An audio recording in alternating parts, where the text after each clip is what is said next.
Você está ouvindo Dois Nerds e uma Bíblia, seu podcast de teologia e cultura pop.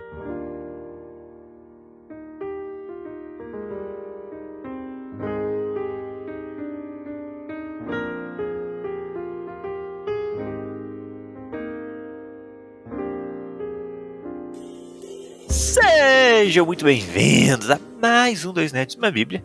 Eu sou o Beto, seu host de plantão favorito. E, como vocês estão ouvindo minha voz, eu espero que vocês imaginem já, eu não estou mais presencialmente com meu amiguinho gravando em loco com ele. Estou no conforto da minha casa, com o meu equipamento de som. De fato, nem com meu amiguinho eu estou, porque a vida é muito corrida e quando você quer ser chefe, o tempo fica curto. Então, eu não estou com meu amiguinho, mas eu estou com um amigo. Eu estou aqui com o André. Oi, gente, tudo bem? Ai, que animação. Nossa, deu pra sentir que você tá tentando, cara, isso que importa. André trabalha lá com a gente, é teólogo, é professor e é um bom nerd e veio fazer a função de me odiar às 6 da manhã pra gravar aqui com a animação toda do coração. É, exatamente, gente. Eu acho que o importante dos Dois Nerds é ter um nerd que tem ódio de gravar 6 horas da manhã com o Roberto. Mas a gente faz esse esforço aí, né? Apresentando um pouquinho, né? Sou teólogo, né? Sou professor, né? Sou um bom nerd, assim, pelo menos me considero um bom nerd, né?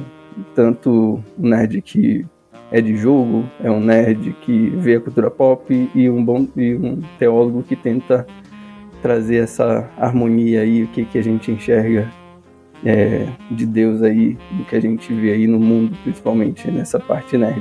Um pouquinho de anime também, né? Só um grande, bom anime, One Piece mesmo, mas aí a gente segue. Isso aí, o André veio preencher essa vaga de hoje aí. Lucas tá complicado de atividades e o André veio quebrar esse galho pra conversar de algo que a gente já planejava conversar, que a gente havia há algum tempo já planejado isso, só que era algo que o Lucas ele não consumiu, né? Então, vocês viram o título e a capa, algumas pessoas já sabem do que se trata, outras não. Então a gente vai falar hoje das Jornadas do Coração, parte 1, porque é o primeiro jogo de Kingdom Hearts, né? Que é aí o Reino dos Corações, um jogo que a gente vai explicar por cima aqui, tentar fazer prévia. É impossível falar rapidamente de Kingdom Hearts, mas a gente vai tentar. É um jogo que o Lucas não jogou, ele ia ler um pouco para conversar com a gente sobre isso. A gente vai aproveitar que ele não pode estar aqui e a gente vai falar sobre Kingdom Hearts.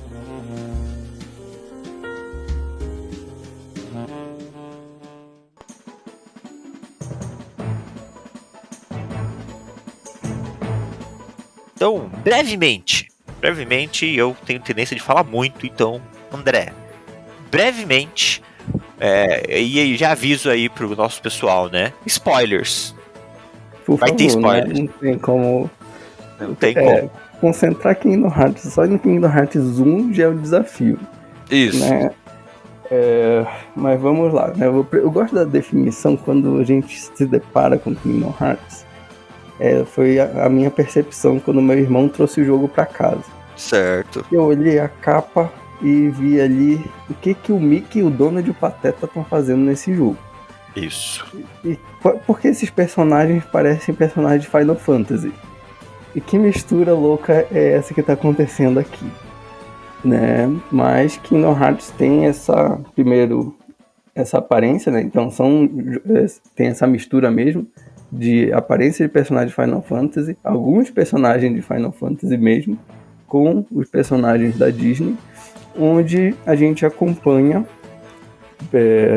a princípio e principalmente o personagem Sora, onde o Sora e seus dois amigos, né, Riku e Kairi, eles começam ali numa ilha, né, na Destiny Island, onde eles têm um grande sonho de ter uma grande aventura, né? Sair da ilha ali e explorar o que tem ali fora no seu mundo. O que eles não esperavam, vamos assim, é o que acontece. Vamos assim, não são os outros mundos, o restante do mundo, na verdade, são outros mundos que tem ali. E cada mundo representa normalmente um filme da Disney, um filme da Disney. Então a gente vai ter o mundo do Tarzan, o mundo da Alice, o mundo da Pequena Sereia, e alguns outros mundos específicos do jogo, da criação do jogo, né? E é Hollow Bastion, nossa, agora eu lembro de nome. Garden. Isso. End of the World, né? Literalmente, End of the World já é o chefão final ali de Kingdom Hearts 1. A própria Destiny Island. A própria Destiny Island. End of Departure, aí já é outro Kingdom Hearts, mas enfim. Traverse Town, E esse jogo vai em volta do que, vamos assim, a principal forma que a gente vê no jogo será o coração. Então, a gente vai ouvir falar das princesas do coração, vai ouvir dos vilões que são do Kingdom Hearts 1, são os Heartless, os sem coração, a tradução direta, né? Sem coração, ou no caso, inimigos com a negatividade do coração. Enfim, tem mais alguma coisa? Isso é o geral, né? O Kingdom Hearts, detalhes técnicos, é um Action RPG, ou seja, ele tem um sistema de progressão de nível, então você vai lutando, vai ganhando experiência, vai evoluindo, de forma contínua, da ação. Então são detalhes, mas por que eu digo isso? É um jogo que tem aí, eu acho que uma média de gameplay, né, de jogar, assim, leva aí no mínimo umas 25 horas para você desenvolver a história normal. E se você é uma dessas pessoas que gosta de desenvolver bem a história, eu acho que ele proporciona aí até 40, 50 horas de jogo, isso, né? Você é um bom jogo para ficar aí. Eu acho que de detalhes técnicos, um pouquinho de detalhes técnicos também, porque que a gente também tenta se fechar em Kingdom Hearts 1, né? Porque eu acho que isso que também me pegou. A história de Kingdom Hearts é muito grande, muito rica. De Kingdom Hearts 1 não, de Kingdom Hearts. A gente tem até então, né, na numerologia de Kingdom Hearts, a gente está esperando o Kingdom Hearts 4. Depois de 20 anos, a gente está esperando o Kingdom Hearts 4. Só considerando que a gente tem outros jogos que são Kingdom Hearts, que são canônicos, que estão no meio disso tudo. Entre Kingdom Hearts 1 e 2, tem 2 jogos, né? Kingdom Hearts 358 Days e Kingdom Hearts Chain of Memories. E antes dele, Birth by Sleep. E antes dele, Birth by Sleep 0.2. Não, a história da Aqua lá, enfim. Isso. Então, tem muita coisa. Tem muita coisa. Mas o número, né? A número de Kingdom Hearts 1, 2, 3 e 4 é muito pela jogabilidade diretamente com o Sora.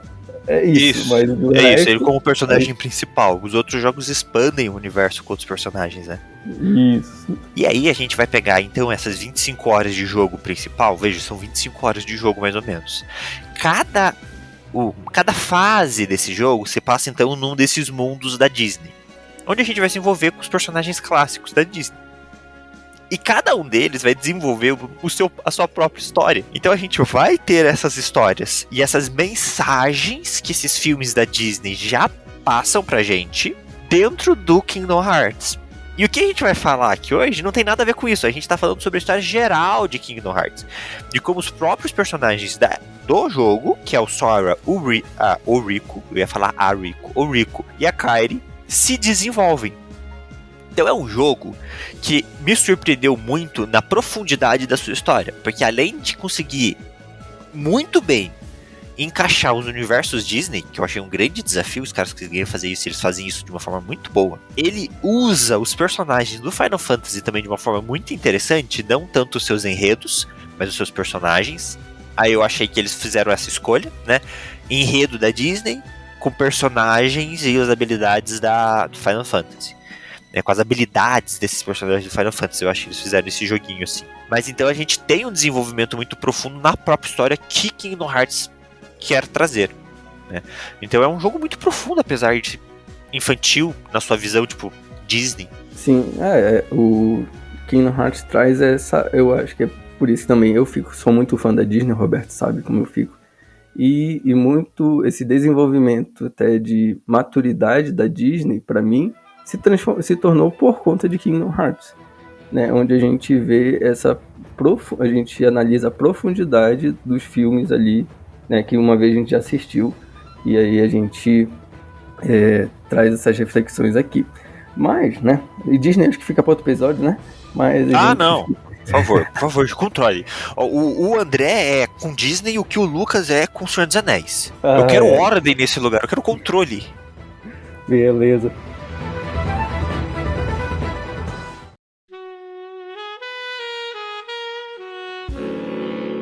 Então vamos aqui apresentar 3 termos que o André já comentou sobre inicialmente, mas são termos basilares de Kingdom Hearts, para ficar claro esses termos, para a gente conseguir explicar um pouco de 3 jornadas principais aqui, né? Eu coloquei o título Jornada do Coração, porque a gente vai falar um pouco do desenvolvimento desses 3 personagens. Sora, que é o personagem principal com quem a gente joga, Riku, que faz o papel de melhor amigo / antagonista do jogo, então temos esse rolê Sasuke da vida, e a Kairi, que faz ali o papel de a princesa a ser resgatada. Então, na jornada do herói, a gente tem um processo muito claro do que o Sora tem que fazer, só que essa jornada fica muito mais complexa. Para isso, a gente precisa de 3 definições mais explicadinhas, que é o que é esse tal Kingdom Hearts, o que são os Heartless, essencialmente, que o André já comentou, e o que são as princesas do coração, são elementos bases desse universo, para que vocês possam entender a nossa conversa aqui, porque eu não vou falar para vocês, pausa esse cast, vai lá jogar, se vira para encontrar o jogo em algum lugar, não vou fazer isso. Né? Então, para ficar fácil, pra gente se comunicar, né, meio que no mesmo universo. Então, André, o que é o Kingdom Hearts? Kingdom Hearts é para ser o mundo do poder mesmo para quem o busca, quem o procura, né? Então, acessando Kingdom Hearts, eles teriam acesso a todos os corações todos os corações do mundo e controlar assim controlar o mundo, porque o coração vai ser a base desse poder, a base desse controle. Com isso, aí é para buscar o mundo, para buscar esse mundo, aí tem as suas formas de acesso, né? São, vamos assim, o acesso principal por esse reino é através de uma porta. E para você abrir a porta, você tem que ter a chave. Eu acho que esse é outro conceito de Kingdom Hearts também, que dá para falar depois um pouquinho. Portas e cadeados, né? Portas e cadeados. Legal. Legal, perfeito. Então, bem resumidamente é isso. Ele é quase como se fosse um mundo que é criado a partir do coração das pessoas, né? Quase como se fosse isso. Toda a essência da humanidade, da vivência dos mundos está lá. Então, se você tem um bom coração e você abre o Kingdom Hearts, vai dar um resultado. Agora, se você tem um coração ruim e você abre o Kingdom Hearts, obviamente você vai usar os poderes ali para coisas ruins. Mas mesmo dentro do jogo, né, esse conceito do Kingdom Hearts, ele ainda fica um pouco abstrato. A gente tem essas informações, mas ele ainda é algo muito inalcançável. Legal, beleza. Vamos pro segundo. Heartless, você já comentou, seria o sem coração ou a parte sombria do coração. Desenvolve pra nós. A ideia é que toda pessoa teria ali, por ter um coração, tem a possibilidade de até se tornar um Heartless, dependendo das intenções do seu coração.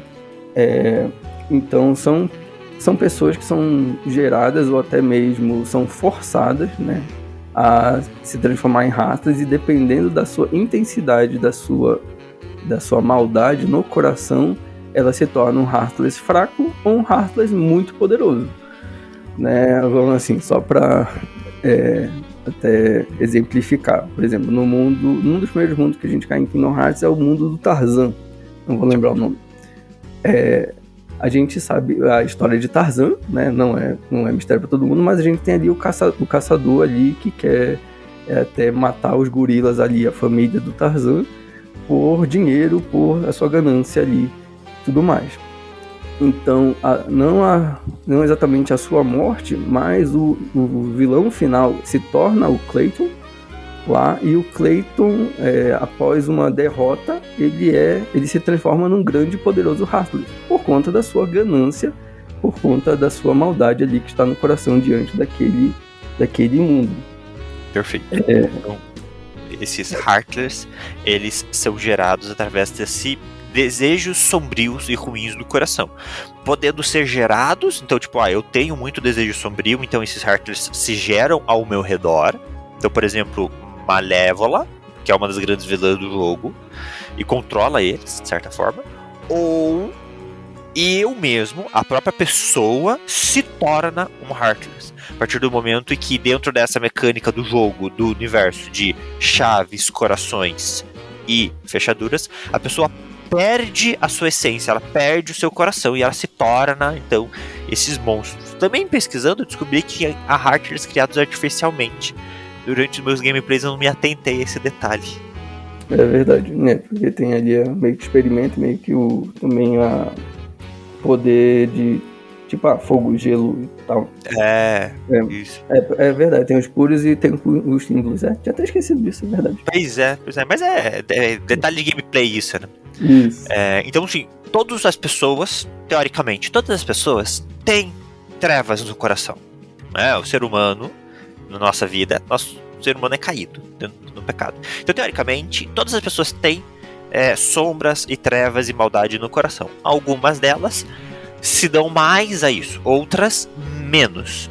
O que acontece é que a grande treta, a grande trama do jogo começa quando os mundos começam a ser consumidos pelas trevas. Por causa de todo o rolê que tá rolando ali, né? Desse vilão que quer abrir o Kingdom Hearts. E aí, as pessoas têm se tornado esses Heartless. A maior parte das pessoas vira o mais padrãozinho, o Shadow Heartless, que é o mais básico. Que a maior parte das pessoas não tem muita maldade, elas têm maldade, normal. Alguns, que daí são os grandes vilões do jogo, têm muita maldade e se tornam esses grandes Heartless.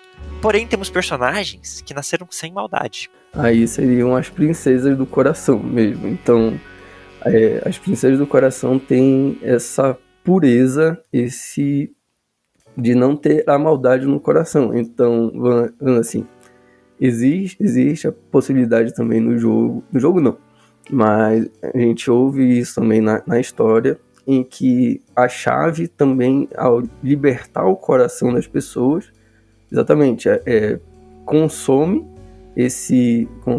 tanto essa maldade que se transforma em Heartless.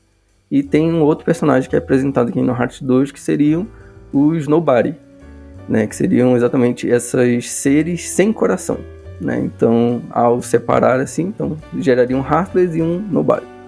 As princesas do coração, elas não geram Heartless, mas tem a possibilidade de gerar um Nobody. E fica aí. Um detalhe, né, importante aqui.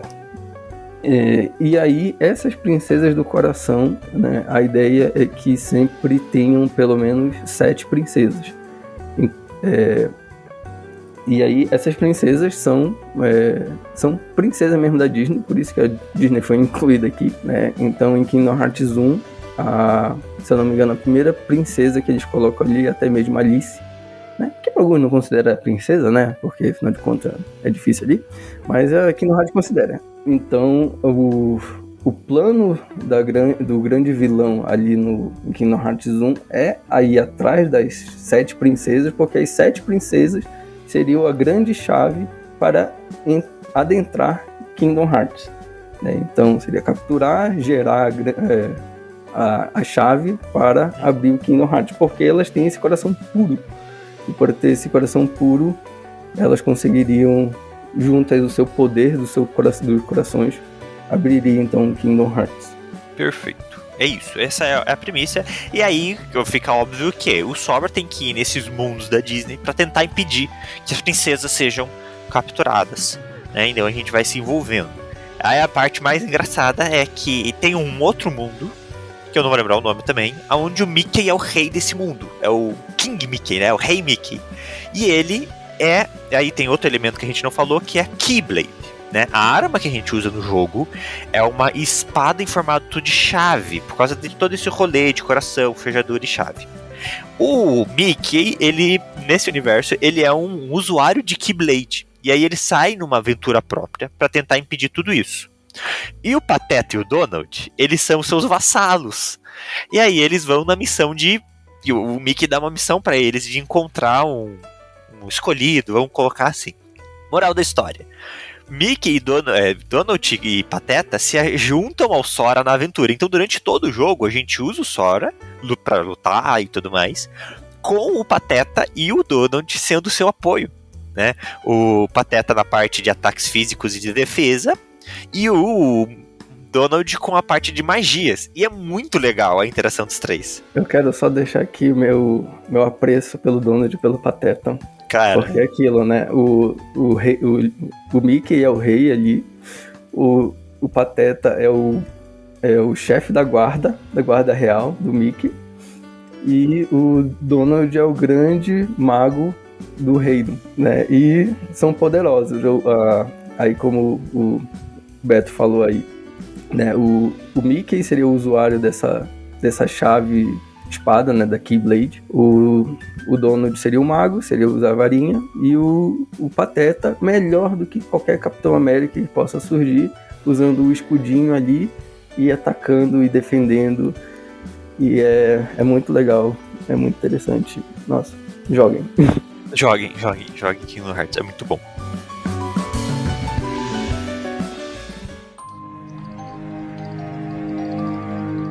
E aí é muito doido isso.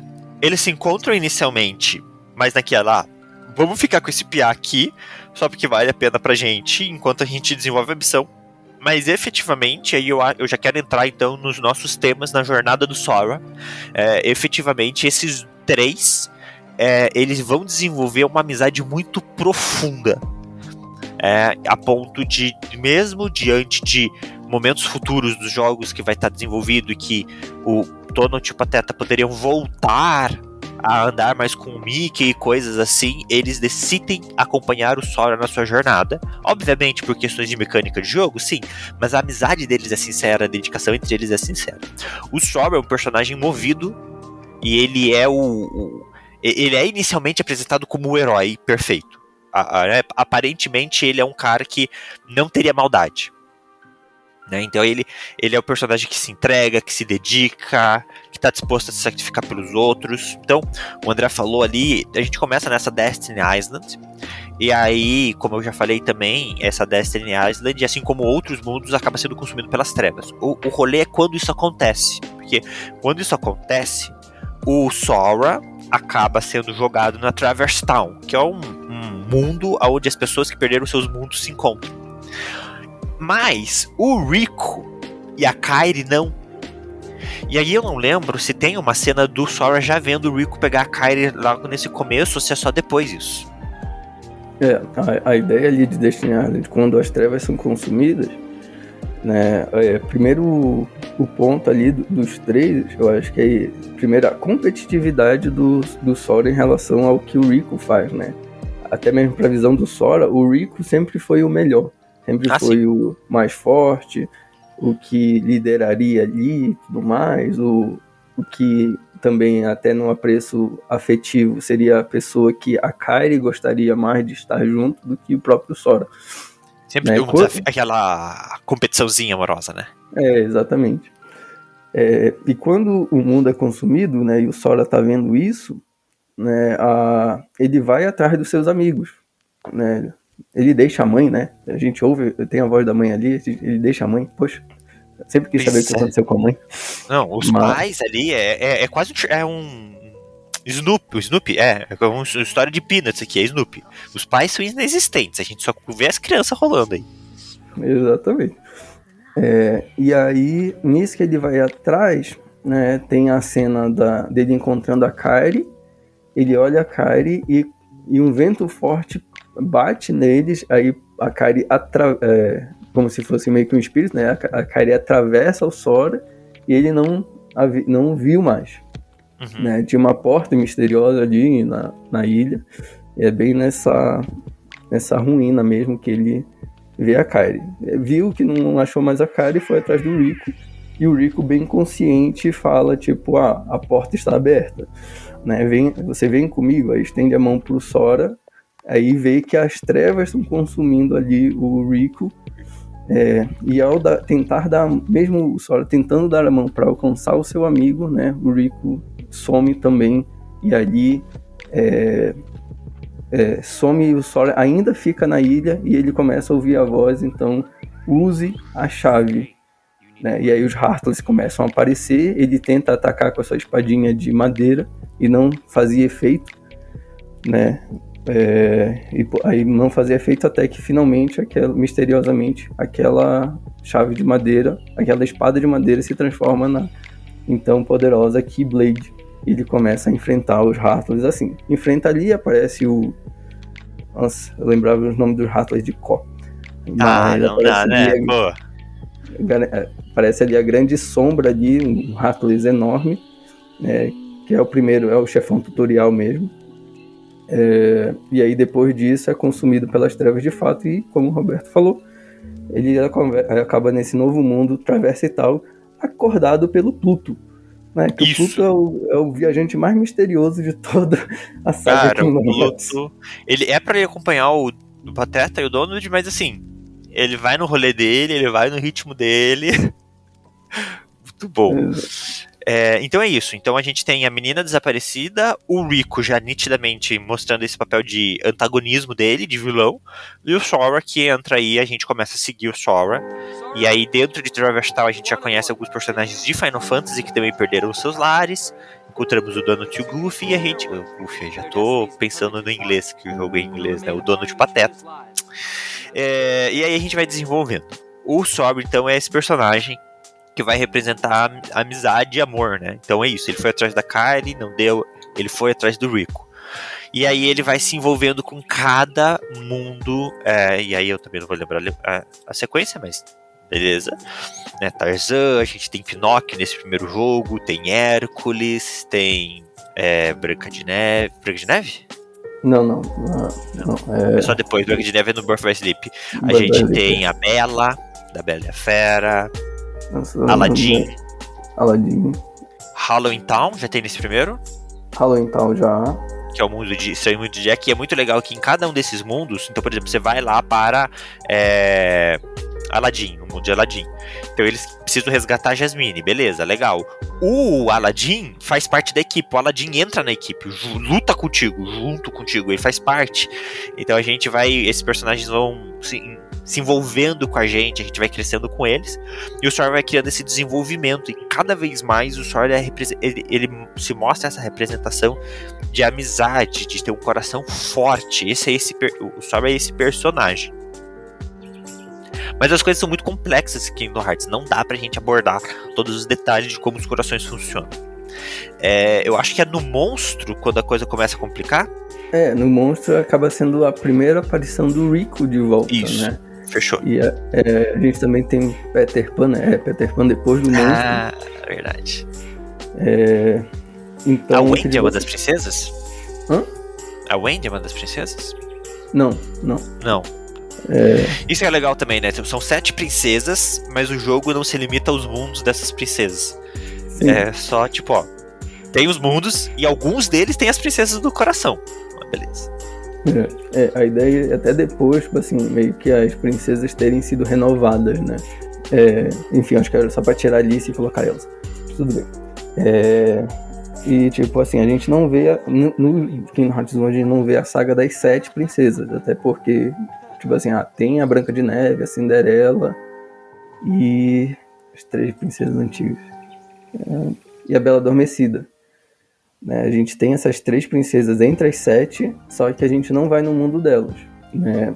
Porque exatamente, vai essa construção de tipo assim, o que são, a gente vê também que a chave, né, a Keyblade também tem o poder de libertar o mundo dos Heartless, e então selar o mundo para que não teria mais viagem entre os mundos, mas que teria proteção para que os Heartless não adentrassem ali o mundo, né? E a partir ali do monstro, né? O monstro é o nome da baleia do Pinóquio, para quem não indica, que ali o Rico faz a primeira aparição, né? De tipo assim, E aí o Sora, não, bora viajar junto e tudo mais e tal. Aí o Sora e o Rico, aí não, porque eu tenho... você é fraco, né? O poder que eu tenho à minha disposição é melhor do que esse que você está demonstrando aí, né? Então, toda a saga que, tipo, já é bem chegando ao final do jogo mesmo, né? O Sora ainda mostra o objetivo que ele foi, né? Ele foi para essa aventura, né? Terminou essa aventura procurando desesperadamente a Kairi e o Rico, né? Para que, né, eles ficassem juntos, né? A valorização da amizade do Sora é muito forte. É isso. O Sora, ele vai atrás aí, né, nesse sentido. E o Rico, então, ele se apresenta aqui, é muito frustrante essa cena, eu lembro disso, porque ele é muito ríspido. Ele sempre foi um pouco mais espertinho do que o Sora. O Sora é muito inocente. E o Rico sempre foi mais espertinho. A gente via isso em Destiny Island. Mas aqui, o Rico é ruim com o Sora. Ele menospreza o Sora. Ele diminui o Sora. Então é bem triste mesmo essa cena. E faz a gente ficar com esse sentimento contra o Rico, né? Tipo, poxa, vou ter que lutar contra ele. Ele assume o papel de vilão da história, de antagonista, né? E a gente tá se matando pra viajar entre os mundos e ele simplesmente aparece lá, se teletransporta. Então ele poderia ajudar e ele não ajuda. O que é o enredo mais pro final, porque eu não lembro se aqui ele já encontra a Kairi. Não, eu acho... né? Não, do monstro não. Realmente eu acho que já é em Peter Pan, que aí o Rico mostra pro Sora, tipo assim, eu que tô cuidando da Kairi aqui, né? Eu que vou trazer a redenção aqui pra Kairi, porque... Do meu jeito, né? Do meu jeito, porque eu tô vendo que eu não posso contar com você porque você é fraco. Basicamente assim, só que o Rico não deixa o Sora ajudar, né? Assim, só se fica se transportando de um lado pro outro e aquilo, né? O Rico sai, o Sora tenta ir atrás, aí aparece um grande Heartless pra enfrentar. Isso, porque o coração do Rico tá completamente, né, entregue ali. Enredo de jogo, né? Igual em filme. Enredo de jogo, a gente tem que ficar correndo atrás dele. Efetivamente, eles chegam lá nas partes finais, que é onde há esse confronto, Rico e Sora. E aí a gente descobre que o Rico, na verdade, ele foi possuído por aí me complica, que eu sei que é o Ansem, mas eu não sei se é o Heartless do Ansem, eu não sei se é a essência do Ansem, eu me perco nessa parte. Mas existe esse cara chamado Ansem, o Procurador de Mundos? World Seeker? Assim, a história do Ansem acaba sendo muito grande, né? Mas, assim, é o Heartless do Ansem, né? Que o Ansem, ele era esse grande pesquisador que queria descobrir a essência do mundo, né? E a essência do mundo, como assim, a gente falou logo bem no começo, são os corações, né? E aí houve essa... para descobrir, né, o grande diálogo, a primeira fala, assim, né, esse início de confronto do Rico e do Sora, Erizai Ansem, The Seeker of Darkness, né? Ele se apresenta como o procurador das trevas mesmo, né? Né? Das profundezas, assim, que, enfim, foi com a sua pesquisa, o seu bom senso ali, né, de tentar desvendar o mundo, acabou fazendo ele cair na pior, né? E aí é o Heartless do Ansem que tá possuindo... Que tá possuindo ali o corpo do Rico para chegar, então, ao seu final ali, que é a abertura do Kingdom Hearts. Então isso significa que o Rico não é ruim. É o Ansem que possuiu ele. Sim e não. Sim, o Rico não é necessariamente ruim, porque ninguém é ruim. A gente é ruim o quanto a gente se entrega às nossas trevas. A questão é que o Ansem só pôde possuir ele porque o Rico se abriu ao poder. Ele desejou, ele deu uma abertura. Então aqui a gente teve uma brecha, né? Vamos usar um termo crente. O Rico deu uma brecha pro mal, porque ele teve esse desejo, né, de conhecer os mundos e ele viu ali uma possibilidade de poder e de fazer isso. Então, o Rico tinha esse rolê mais dele, que ele não compartilhava com os outros, que ele tinha esses desejos. Ah, vamos sair numa grande aventura? Vamos, mas ele queria um pouco mais do que isso. Ele queria ser mais capaz, ter mais poder. E aí o Ansem encontrou aí uma brecha, uma possibilidade, né? Então ele se aproveita disso e usa o Rico para isso. Nesse rolê, tentar acelerar aqui as ideias, o Sora descobre que a Kairi tá lá, ele encontra a Kairi, só que é só o corpo dela. Porque o coração dela, que é como se fosse a essência dela, foi trancado em outro lugar. Então tem esses rolês dentro de Kingdom Hearts, tá? Acontece bastante. E aí o coração dela tá dentro do Sora. Não sei se foi ali naquela hora que bateu o vento e ela atravessou ele, sabe? É pra ser exatamente essa cena. Tipo assim, você fica, nossa, quer dizer que foi isso desde o início. É isso. Então o Sora tá ali com o coração dela.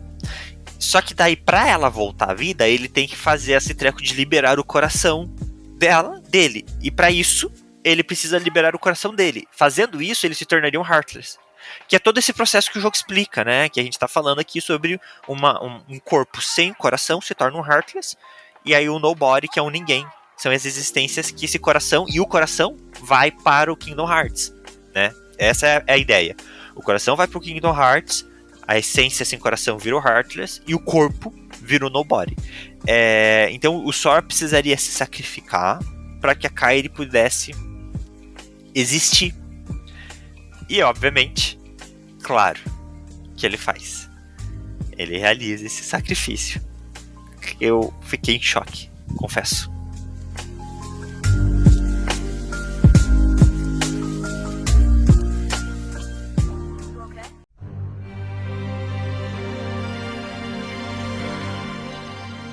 É muito pesado, até mesmo pro dono de Pateta que acompanha o Sora ali, né, desde o início, né, e nessa parte final, é aquilo, né, a mensagem do Rei Mickey pro dono de Pateta era achem a chave, né, e nessa parte final, né, primeiro acontece, né, do Rico pegar a chave do Sora e poder ficar manipulando a Keyblade, né? Porque havia a ideia de, tipo, só uma pessoa pode manusear a Keyblade, né? E aí quando o Sora perde a chave pro Rico e o dono de Pateta tentam ser fiéis primeiramente à ordem do Mickey, que é tipo, fiquem com a chave, tentam acompanhar o Rico, mas só que ele não gosta porque, poxa, acompanharam ali a saga do Sora, a amizade que foi construída ali, né, mas eles entendiam que para achar o Mickey, que era o objetivo do dono de Pateta, tinham que estar com a chave, né, mas quando chega ali o estopim e o dono de Pateta não aguenta, tipo, não, eu sei que a nossa amizade vai ser mais forte do que é isso, então ficam ali com o Sora e aí, ao mesmo tempo, as chaves meio que se duplicam. Enfim. Mas o sacrifício do Sora foi pesado e traz muito peso histórico pro restante, né? Aqui no Heart 2, principalmente. Mas traz esse peso pro sacrifício mesmo. Eles se transformam raças até mesmo pra Kairi. De tipo, a Kairi não tinha essa consciência, né? Mesmo o coração estando dentro do Sora, ela não tinha essa consciência do que estava acontecendo. Então, no momento que a Kairi desperta, né? Assim, o coração é liberado, volta ali pro corpo dela, ela vira em torno, não tá onde ela... não está mais na ilha, não sabe quanto tempo se passou, e ela vira ali e o Sora começa a desaparecer, né? E aí o Sora só vira assim, de tipo, bom, é isso, né? Espero que você fique bem. O dono de Pateta estão aí pra cuidar. Quem é o dono de Pateta? Né? Do nada. É isso, do nada, né? Não, e aí é isso, ela fica lá e começa a aparecer um monte de Heartless, né? E a gente tem o momento mais inusitado do jogo, aonde a gente usa o Heartless do Sora. Exatamente. Isso é maravilhoso. O jogo dá uma virada assim doida, o Sora vira o Heartless, e apesar do Sora ser extremamente poderoso, a gente vira o Heartless mais fraco que existe, porque a maldade no coração dele é pouca. Existe, mas é pouca. Então faz todo sentido. Entra o rolê da Kairi, porque até então a Kairi é o personagem que servia de enredo. A gente tem que resgatar ela. Mas ela não é só uma princesinha que precisa ser resgatada, né? Ela é o que eu gosto de chamar de âncora do Sora, né? Então, quando o Heartless do Sora se encontra com a Kairi, ela consegue trazer ele de volta. Na sua integridade, né? Tipo assim, é aquilo, na sua integridade, porque teoricamente não juntou o Nobody, do que ficou assim, que a gente entende depois, e o Heartless pra então fazer ali o Sora de volta, mas até mostra aí fica a dúvida, né? Se é o poder do coração, né, de maneira geral, se é o poder da princesa, porque aí a Kairi tem esse desfecho, né? A Kairi é a 7ª princesa do coração e precisava do coração dela para então abrir o Kingdom Hearts pros planos maléficos ali do Ansem, que estava possuindo o Riku, né? Ou se é o grande poder da amizade mesmo, né, desenvolvido ao longo do jogo, que acaba fazendo de trazer o Sora de volta, né, não só como o grande amigo, aí a gente vê, né, ao longo do desenvolvimento, grande paixão, grande amor entre eles. Sim. Né, e o grande guardião da princesa mesmo, né. Isso, ou se é tudo isso junto, né? Tudo isso junto. É a grande amizade com o poder dela, com isso, com aquilo, e é o poder do protagonista, e aí tá tudo certo. Mas é muito louco isso. É muita coisa. Vejam, a gente nem conseguiu entrar profundamente em cada um desses elementos, e acho que não vai dar, mas tá tudo bem, a gente tá apresentando a história dos seus elementos aqui, tá ótimo.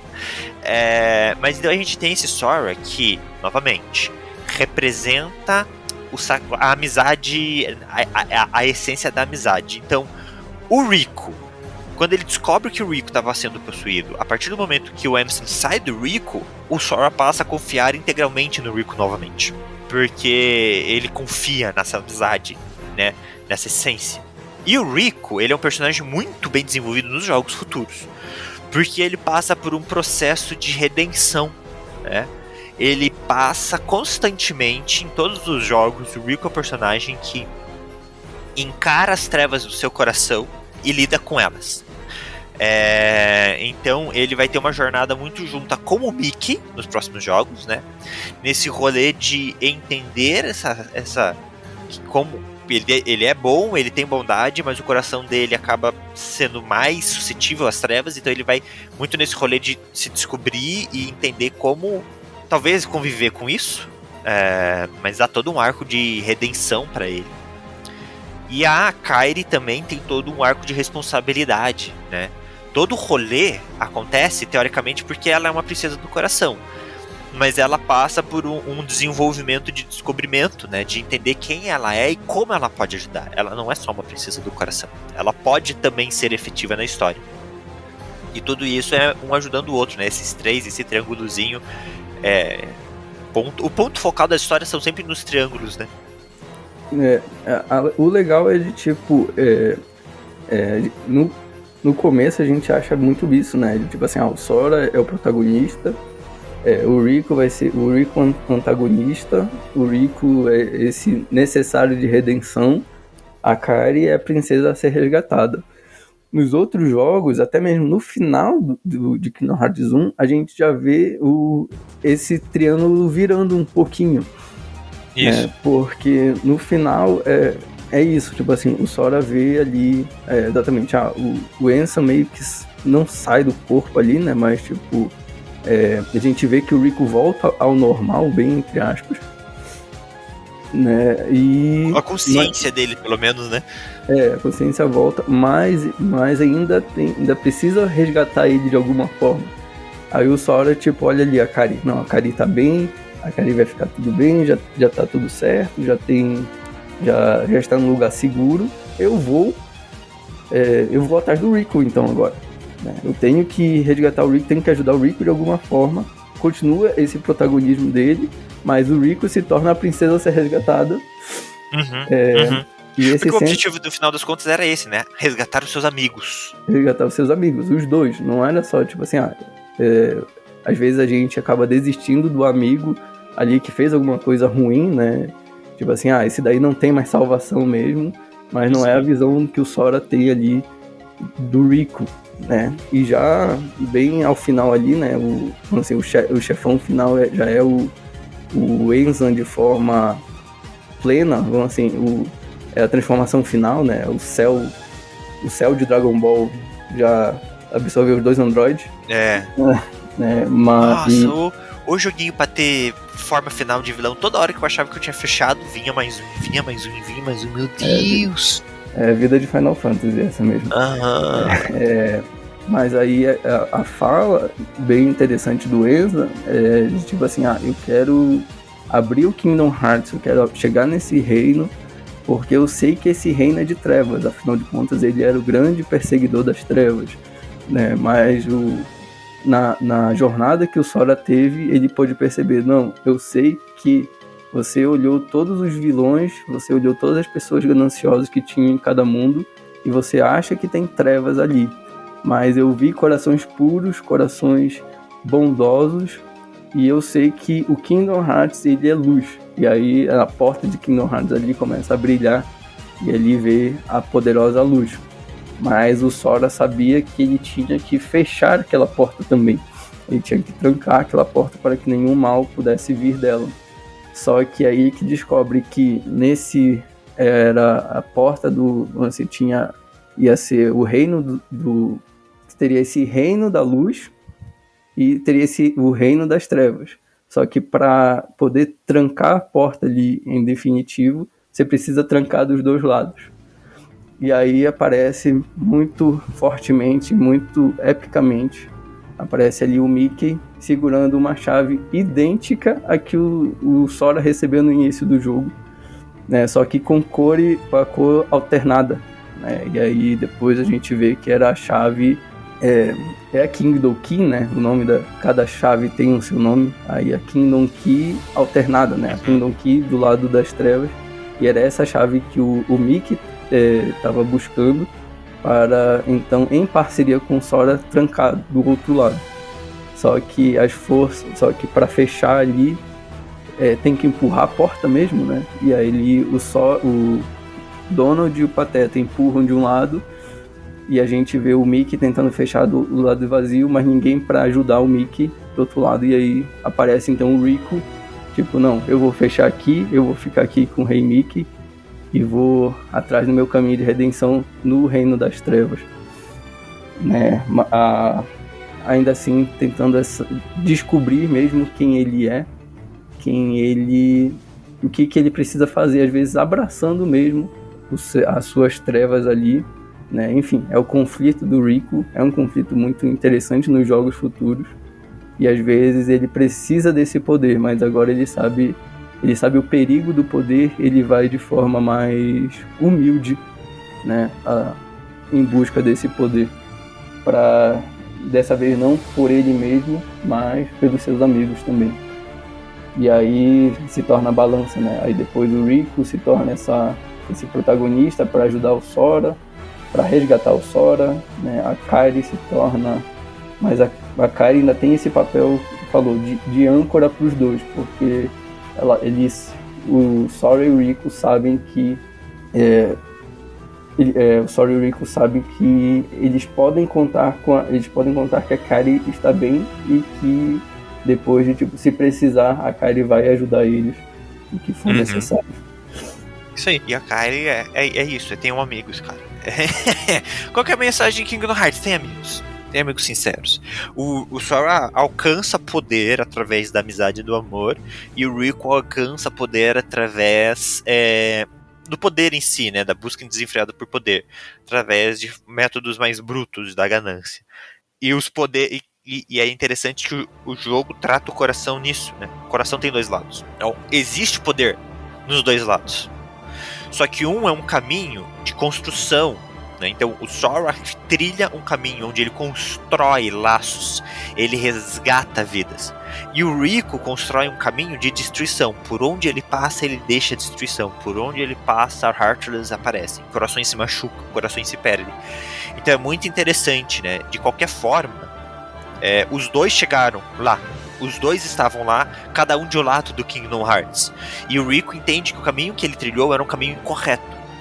Mas é aquilo, você pode talvez até chegar lá por um caminho ruim. Mas quais são as consequências disso? O que você vai deixar? Qual vai ser a trilha que você vai deixar? O Rico deixou uma trilha de destruição e se arrependeu disso. E o Sora, uma trilha de amizades e laços. Eu gosto de como o jogo tem a jornada do herói do Sora, mas cada personagem tem a sua jornada. Se a gente olhar pelo aspecto de cada personagem, cada um tem a sua própria jornada do herói. Uns, várias jornadas mais condensadas, então o Sora tem toda a jornada do herói no próprio jogo. A Kairi tem uma jornada do herói mais espaçada, mas ela tem, então é muito bem estruturado. É um jogo que mexe bastante, né? Algumas lágrimas rolam enquanto a gente joga esse jogo. Algumas, muitas, bastante. Várias. Mas eu acho que é isso, né? A gente tentando fazer essa conexão mesmo. Eu não lembro se já nesse jogo o Sora tem a frase de os meus amigos são minha força, são meu poder mesmo, né? A gente vê que aquela frase, né? Se você quer ir rápido, vá sozinho. Se você quer ir longe, vá em grupo. É essa frase. Né? E aí a gente vê que a redenção, a força do Sora se baseia muito nisso, e o do Rico se transforma, ele queria ir rápido, ele queria um poder rápido. Ele conseguiu um poder muito rápido pelo enredo da história, mas o poder do Sora acabou sendo muito mais forte, muito mais denso, né, do que a busca que o Rico estava tendo. Né? E aí a gente vê a vida cristã, a gente não foi criado para ficar sozinho, né? A gente tem a ideia da comunidade mesmo, né? Às vezes é difícil, não vai dizer que o convívio, saber se uma amizade é verdadeira, saber se as intenções da pessoa se relacionar com a gente são verdadeiras e são boas, né? É difícil, mas realmente eu vejo que Cristo nos chama para esse desafio de comunidade, né? Porque ele quer que a gente vá mais longe, até mesmo para que a gente não fique preso nas nossas próprias limitações, porque o Deus do impossível, para fazer o impossível, muitas vezes usa a sua igreja, usa as habilidades e o conhecimento da pessoa ao nosso lado para que a gente vá cada vez mais longe. Né? Isso. A corrida do Rico foi atrás de um conhecimento próprio. A corrida do Sora foi para que junto fosse construído algo mais do que só conhecimento, fosse construído uma grande amizade, um grande grupo, e assim ia se expandindo mesmo. É isso, o poder do Rico, o coração dele estava alimentado de todos os laços, de todas as pessoas com quem ele teve contato, né? E isso é muito interessante, porque na vivência da igreja, mesmo que a gente conviva com alguém que, por exemplo, poxa, me machucou, né, tive alguma coisa assim, beleza, é ruim, mas essa marca nos nossos corações, essas experiências, elas formam o nosso caráter e elas vão formando quem a gente é, né? Poxa, Jesus viveu numa comunidade e foi traído dentro dessa comunidade. Faz parte da comunidade, o ser humano não é perfeito. Não adianta a gente achar que vai existir uma comunidade perfeita. Estávamos falando esses dias sobre isso, né? A parábola lá do joio e do trigo. O joio e o trigo vão crescer juntos. E em algum momento, na colheita, que vai ser separado. Então, obviamente, a gente está envolto em pessoas que podem nos ferir. A gente pode ferir outras pessoas. A gente pode falhar com outras pessoas. Né? Então, o Rico falhou. Ele compreendeu essa falha dele e ele busca uma redenção. Então, a gente pode falhar e buscar uma redenção. E o outro pode falhar com a gente pode ter a atitude do Sora, de olha, eu sei que ainda há bondade dentro dele e eu vou atrás. né? A gente não tá falando pra você sair perdoando todo mundo aí de qualquer jeito, irresponsavelmente, ficar se machucando, não é isso. Mas a redenção, já falamos disso aqui no Dois Nerds, a redenção, há perdão ao coração, né? A essência de Jesus é o perdão. E a comunidade é muito importante. A gente vive uma época onde as pessoas querem viver o cristianismo sem comunidade. E é impossível, né? Não dá. O cristianismo foi pautado no relacionamento na comunidade. Falamos também já sobre trindade aqui. E veja, não tô falando que Kingdom Hearts faz isso por causa de pontos cristãos. Com certeza não. Mas todos os principais grupos de Kingdom Hearts são 3. Então são 3 pontos de história sempre que são interesse. Birth by Sleep, Aqua, Terra e Fentos. No 365/2 lá, que eu nunca sei o número certo. O Roxas, né? O Roxas, o Axel e a Xion. E o trio principal, né? Que é o Rico, a Sora, o Sora e a Kairi. E o Mickey e Donald Duff também faziam um trio. Então o jogo funciona nos trios. É interessante. Não tem nada a ver, mas é interessante. Mas a essência da Trindade está dentro desse relacionamento. Nós fomos feitos para nos relacionar. E esse relacionar ele vai gerar coisas boas e coisas ruins. O que a gente pode olhar, pensar assim, nessas trilhas que os personagens viveram aqui, é olhar para trás e pensar assim: a minha trilha, eu tô mais machucando as pessoas? Ou eu tô criando laços, né? Você não precisa ter um contato frequente com aquelas pessoas, mas o laço que você gerou com elas é bom. O Sora passa pelos mundos e ele não significa que ele vai ficar voltando toda hora naqueles mundos. Mas ele criou laços com aquelas pessoas e foram laços bons, foram memórias boas. A memória é outro elemento muito importante no jogo. Vai ser desenvolvido depois, né? A gente fala isso num próximo episódio.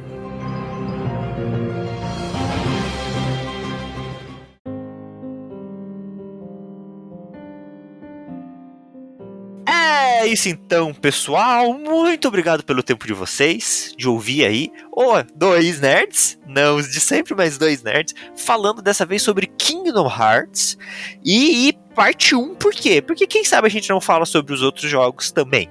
Então, fica aí já o convite prévio ao André. E pra você aí, comenta o que você achou, se você achasse interessante. Quem sabe a gente não faz aí, até apresenta um gameplay desse jogo pro pessoal conhecer. É sempre muito difícil falar de jogo, velho, porque tem a parte do gameplay, e o jogo é uma experiência muito mais ampla, alguns jogos, tá, gente? Do que um filme, do que uma série, né? Então, a gente tem muito mais exposição de história e desenvolvimento de história, e o rolê da gente se envolver com o personagem e crescer junto com ele é muito mais forte do que um filme que a gente simplesmente assiste e coisas assim. Então eu acho sempre muito complicado falar de jogos, mas eu gosto e tem jogos muito bons. André, muito obrigado, cara, pela tua presença aí. Se despeça. De nada, gente. Foi um prazer estar aqui. Eu espero que vocês tenham gostado. Kingdom Hearts é um jogo que fica no meu coração mesmo.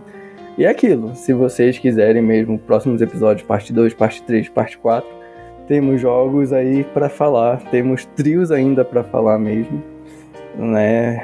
Eu na minha cabeça aqui já penso realmente, são os outros 2 trios, né, de personagens, né?